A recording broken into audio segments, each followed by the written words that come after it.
itu Pak Muldoko, Pak apa hubungan dengan Syekh? Beliau kan pernah jadi panglima di Siliwangi. Pernah jadi panglima angkatan darat. Lalu dekat dengan begitu aja kok dipertanyakan. Oh Vicky, nah ini Vicky nih. Nah, buku Vicky apa aja sih? Sudah masuk ke penyidikan, tinggal penersangkaan. Hari-hari belakangan ini, orang dihebohkan dengan kontroversi yang berulang-ulang dilakukan oleh pimpinan Pondok Pesantren Al Zaitun yang dituding sesat. Mulai dari tata cara sholat, alunan lagu Yahudi, sampai keterkaitannya dengan Negara Islam Indonesia alias NII. Pemerintah pun sudah mulai mengambil langkah-langkah hukum atas kehebohan itu. Tim Busur Investigasi berkesempatan menelisik ke dalam Ponpes Al Zaitun yang berada di Indramayu dan mendapatkan fakta-fakta menarik yang kami peroleh secara eksklusif, plus wawancara langsung dengan Panji Gumilang. Seperti apa saudara? Kami hadirkan Busur Investigasi di balik Benteng Al Zaitun.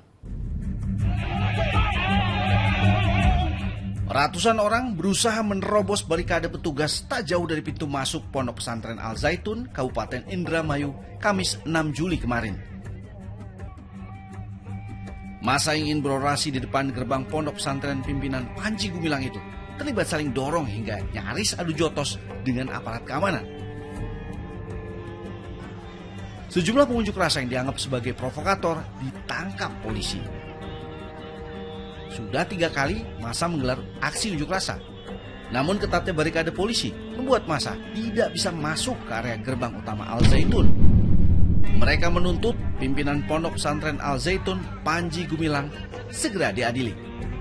Masa menuding Panji Gumilang mengajarkan ajaran menyimpang dan sesat di Al Zaitun.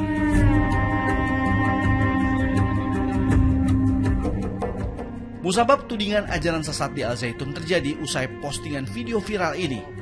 Dalam video, tampak adanya seorang perempuan sholat di barisan depan saf laki-laki.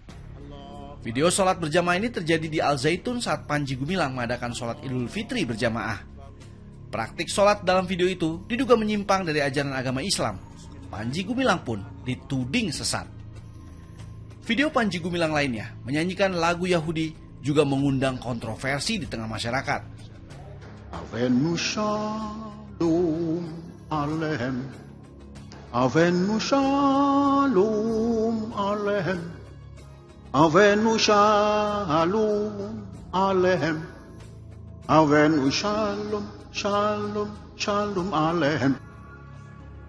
Usai video-video kontroversialnya viral, Panji Gumilang pun dilaporkan ke polisi. Pondok Pesantren Al Zaitun sebenarnya normal ya, seperti kehidupan biasa seperti pondok modern yang lainnya. Namun permasalahannya adalah di dalamnya ini ada 2 kurikulum. Yang satu kurikulum Kemenak, yang satu hidden kurikulum lah. Ini yang tidak terpublish. Target cara Panji Gumilang dan Al Zaitun sejatinya di sana adalah sebuah gerakan makar ini ya, mendirikan negara dalam negara. Jadi di sana ada istilah namanya teritorial, gerakan clandestine atau gerakan bawah tanah yang mereka sudah punya struktur negara. RT, RW, lurah, camat, bupati, gubernur, sampai presiden. Yang dijadikan kedok, yang dijadikan sebagai cover untuk menipu masyarakat Indonesia dengan sebuah pesantren dan yang terbesar di Asia Tenggara. Belakangan, Al Zaitun juga kembali dikaitkan dengan Gerakan Negara Islam Indonesia atau NII. Oleh MUI tahun 2002, sekitar 21 tahun yang lalu, itu menunjukkan bahwasanya Zaitun ini punya keterkaitan dengan NII KW9 ya. Bahwasanya NII ini juga menghimpun dana, mencari dana ya dengan cara-cara yang banyak melanggar ketentuan agama. Kemudian dana itu mengalir ke Zaitun. Jika persoalan ini tidak dibawa karena hukum ya, maka kasus ini akan berulang-ulang terus ya. Menelisik dugaan adanya ajaran sesat, kami coba cari tahu apakah benar ada praktik menyimpang di Al Zaitun. Pagi itu kami pun mendatangi pondok pesantren yang dikenal dengan sebutan Mahat Al Zaitun ini.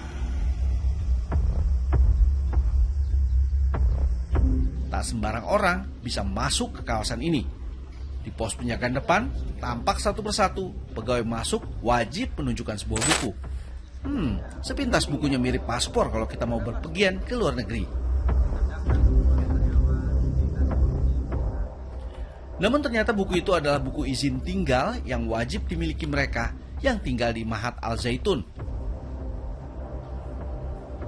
Untuk ini entry bid Pak, buku izin tinggal. Setiap aktivitas akademi di sini mempunyai buku izin tinggal. Tujuannya apa Pak? Tujuannya untuk supaya aktivitas keberadaannya diketahui. Kami pun diizinkan masuk ke dalam pondok pesantren Al Zaitun. Hamparan sawah dan pohon jati berjejer di kiri kanan jalan. Di lahan kurang lebih 1.500 hektar inilah pondok pesantren Al Zaitun berdiri. Berada di Desa Mekarjaya, Kecamatan Gantar, Indramayu, pondok pesantren ini diresmikan pada tahun 1999 oleh Presiden B.J. Habibie. Al Zaitun kini punya sedikitnya 7.000-an lebih santri. Ada 5 jenjang pendidikan di Al Zaitun, dari mulai pendidikan anak usia dini hingga jenjang perguruan tinggi.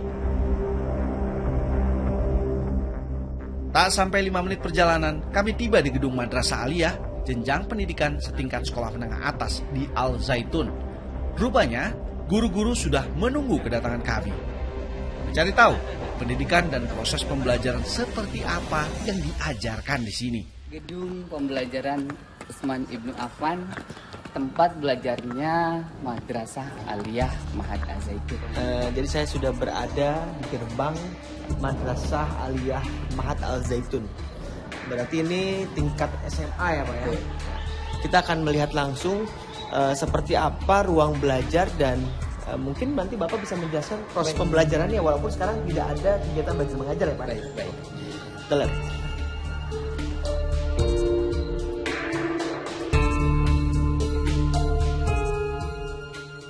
Lambang negara. Maksudnya apa? Bahwa pendidikan di Mahat Al Zaitun selaras dengan pendidikan yang didasarkan pada landasan dasar negara Indonesia, Pancasila. Kemudian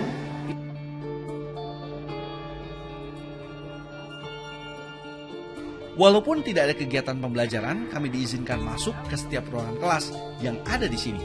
Guru-guru juga menunjukkan sejumlah buku yang dipelajari para santri. Ini buku-buku apa Pak? ini buku pelajaran baik dari kelas 10, 11 dan 12. Boleh saya lihat? Oke, silakan Bapak yang buka. Oke. Ini kelas. Nah, ini menarik Pak, pendidikan 11. Pancasila dan Kewarganegaraan. jadi bukunya ini Pak. Iya. Buka Pak, daftar isinya mungkin bahasa apa aja sih?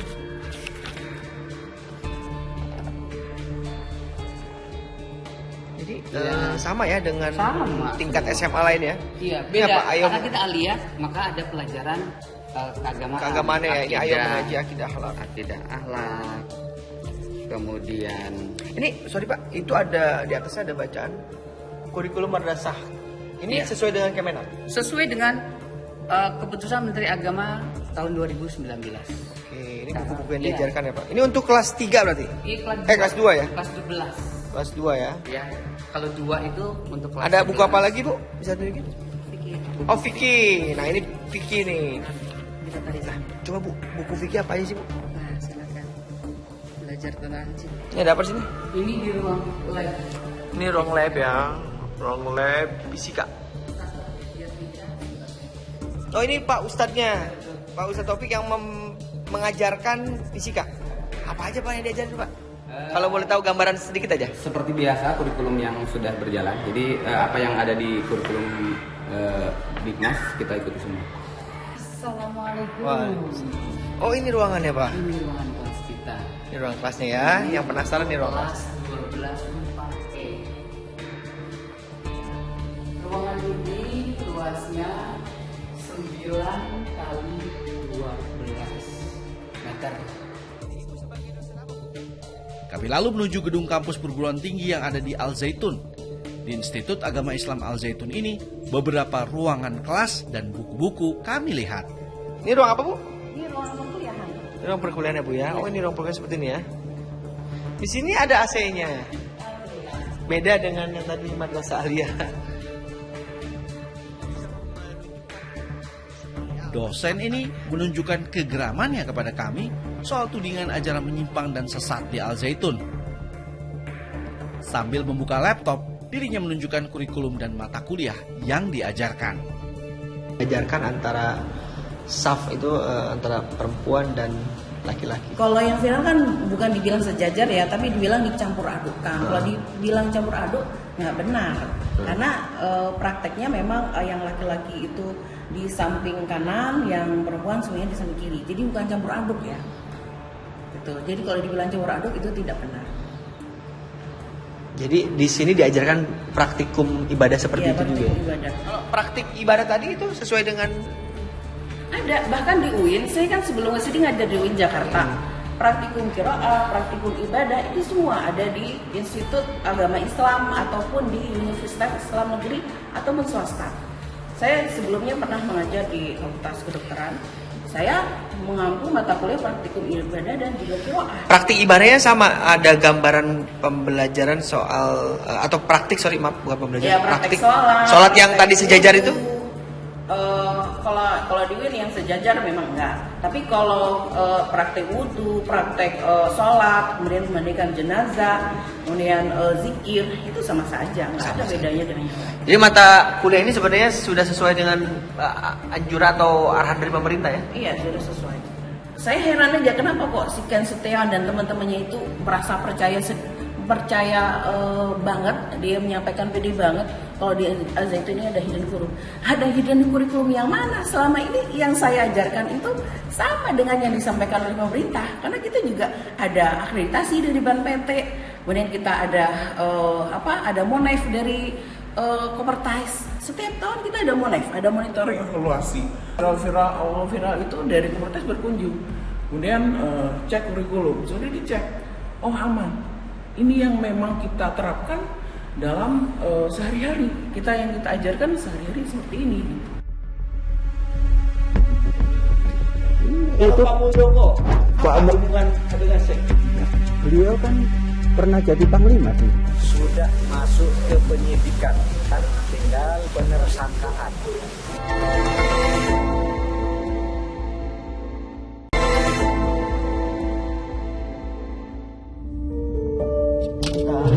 Kita masuk ke pesantren Al Zaitun. Kita sudah di gerbang utamanya. Akan izin dulu sama ini, kamu ikut bentar ya. Kamu kan di mobil aja.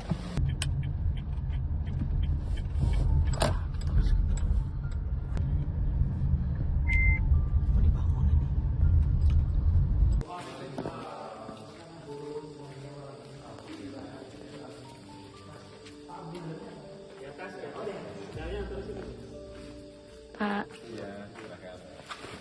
Selamat datang.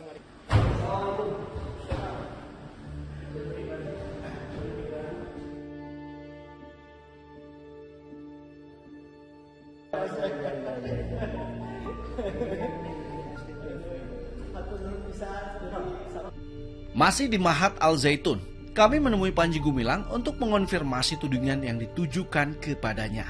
Tudingan soal keterkaitan Al Zaitun dan negara Islam Indonesia. Praktik ibadah yang diduga menyimpang, hingga adanya isu Al Zaitun dibekingi pejabat negara yang membuat Al Zaitun tidak tersentuh, kami tanyakan. Dan inilah pertemuan kami malam itu. Jadi yang kemarin yang viral itu di sini. Kita sholat di situ. Saya kan nggak bisa ini patah. Ya. Diganti imamnya. Terus saya di sampingnya. Karena ini nggak bisa tidur. Saya duduk di kursi. Yang perempuan itu? Oke, perempuan. Siap. Kan ada dua tuh. Imam badal imam. Kita duduk di kursi. Di sini ada kata orang di luar itu bocil, bocah kecil. Itu cucu. Mengapa? Selalu ikut supaya tahu kalau jadi imam itu seperti apa. Silakan. Yang perempuan sosok di sini itu siapa? Istri. Selalu ada di sini. Selalu. Sekarang karena tidak lebaran ada di sini. Karena separuhnya ada di sini. Di sini apa di sini? Ini separuh. Jadi di sana itu perempuan, di sini laki-laki. Laki-laki. Oke. Dan Umi selalu di sini.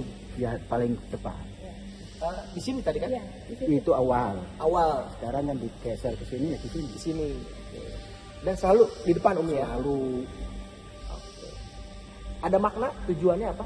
Tujuannya supaya di depan. Perempuan, hak perempuan itu harus diberikan. Jadi berdampingan. Nanti Anda bisa memotret tempat yang di sini. Bagaimana posisi wanita, bagaimana posisi pria. Jadi mensejajarkan. Jadi perempuan ada di sab laki-laki gitu? Bukan di sab laki-laki, berjajar. Berjajar. NII itu sudah selesai. Kalau sampean membaca sejarah, NII itu katanya diproklamirkan pada tahun 49. Bulannya Agustus, tanggalnya 7. Kemudian dalam perjalanan sejarah tahun 62 itu di sejarah itu. Di SD juga ada. Menyerah. Pimpinannya mempertanggungjawabkan, kemudian memerintahkan pada seluruh warganya untuk kembali ke Ibu Pertiwi. Tahun 62 itu selesai. Di belakang Al Zaitun kata ada orang besar. Ya orang besar, ada presiden, ada wakil presiden. Ada orang penting. Semua bangsa yang memimpin negara ini penting semua. Katanya saya di backup orang-orang penting. Iya, orang penting siapa coba contohkan? Pak Kumis itu maksudnya? Enggak tahu.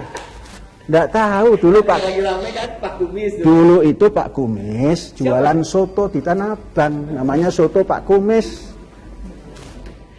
Itu Pak Muldoko. Apa hubungan dengan Syekh? Nah, beliau kan pernah jadi panglima di Siliwangi. Pernah jadi panglima Angkatan Darat. Pernah jadi panglima Angkatan Bersenjata TNI. Lalu dekat dengan begitu aja kok dipertanyakan. Kini Panji Gumilang tengah dibidik pihak kepolisian atas sangkaan dugaan tindak pidana. Senin 3 Juli lalu, Panji Gumilang sudah memenuhi panggilan Barreskrim Polri untuk klarifikasi terkait sejumlah tudingan kepadanya. Usai pemanggilan, Barreskrim Polri tancap gas dengan menaikkan status hukum pimpinan Ponpes Al Zaitun itu dari penyelidikan ke tahap penyidikan. Pemerintah pun menyoroti kasus Panji Gumilang. Kepala Staf Kepresidenan Muldoko yang sempat diisukan menjadi backing Panji Gumilang angkat bicara. Saya sudah ngerti itu siapa yang goreng itu, saya sudah tahu itu. Tujuannya apa, saya sudah tahu. Sebagai warga negara, nggak ada kekebalan. Siapa aja, periksa aja. Gitu. Saya selalu tegaskan. Dan saya sudah berbicara itu sama Pak Panji Gumilang. Lo macam-macam, gue orang pertama ya kamu. Beresin. Desakan masyarakat untuk membubarkan Al Zaitun juga membuat Wakil Presiden Ma'ruf Amin turun gunung. Wapres memanggil Menko Polhukam Mahfud MD untuk melakukan langkah-langkah terhadap pondok pesantren Al Zaitun. Kasus Panji Gumilang kini sudah memasuki babak baru. Pemerintah tegas tidak akan membubarkan Al Zaitun di tengah sorotan dan desakan pembubarannya. Namun demikian, Panji Gumilang harus bersiap menghadapi sangkaan pidana yang menjeratnya.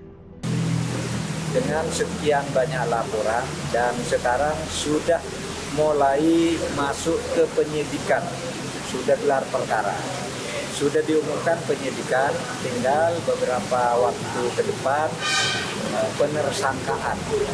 Nah, itu yang Al Zaitun ya, pidana terhadap orang. Lalu terhadap institusinya, kita sementara ini berpendapat itu supaya diselamatkan sebagai lembaga pendidikan dan dibina untuk menjadi lembaga pendidikan yang sesuai dengan visi dan misinya yang tertulis. Lembaga pendidikan Al Zaitun yang terdiri dari 2 kelompok, satu pondok pesantren, yang kedua sekolah mulai dari ibtidaiyah, sanawiyah, alias sampai perguruan tinggi, itu akan dibina di bawah pengawasan Kementerian Agama. Keuangan PPATK telah melakukan pemblokiran terhadap 256 rekening Panji Gumilang.